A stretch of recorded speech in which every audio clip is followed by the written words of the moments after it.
Soomaalida iyo akhriska. Bulshada Soomaaliyeed ee degta Geeska Afrika waxay leedahay xadaarad iyo sooyaal guda ballaadhan. Waa mid ka mid ah bulshooyinka ugu ilbaxsan Geeska Afrika.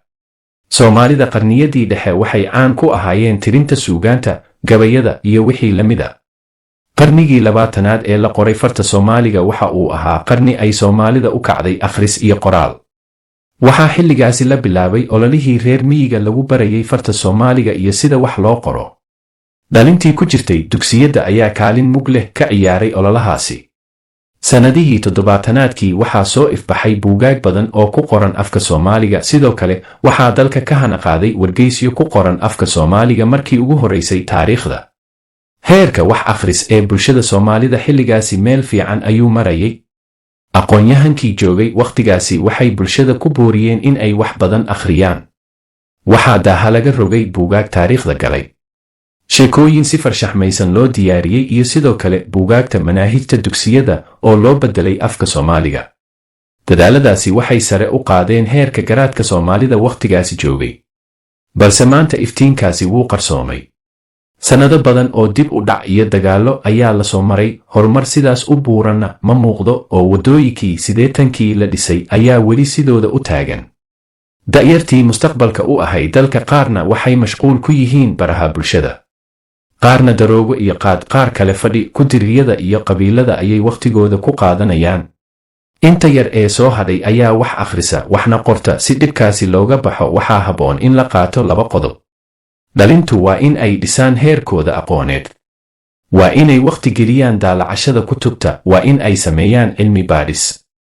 Tiknoolajiyadda waxay ku faaftay degmo ilaa tuulo. Waxaa habboon in la xakameeyo adeegsiga barnaamijyada qaar oo dhalinta waqtiga kaga lumo.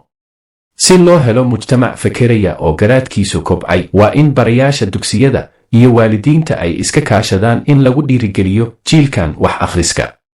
Hadafka iyo ujeedka wax loo akhriyo.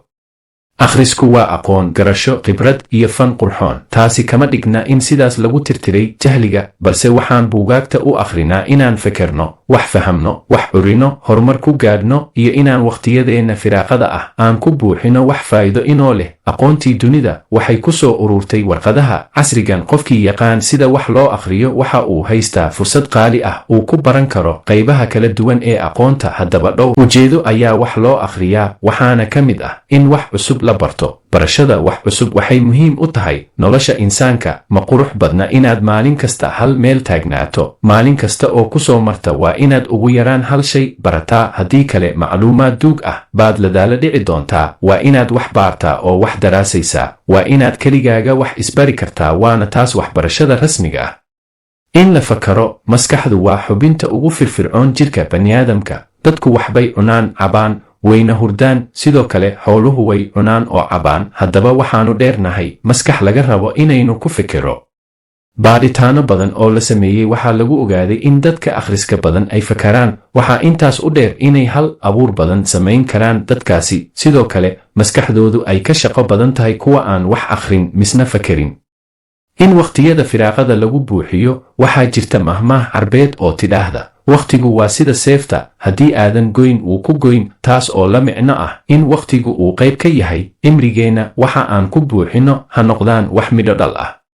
Dadka qaar waqtiyada firaaqada waxay ku badiyaan akhrinta sheeko faneedyada, qisooyinka dhaadheer iyo taariikhda qurumihii tagay.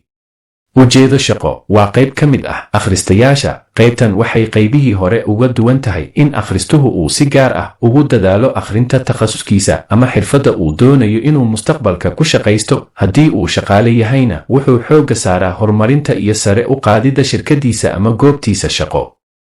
Ujeedo horumarin. Qof kasta oo naga mid ah waxa uu leeyahay mawhibo ama wax isaga u gaar ah oo uu ku fiican yahay ama xiiseeyo. In qofku wax badan ka akhriyo, mawhibadiisa waxay sare u qaadaysaa kalsoonida nafeed ee qofka.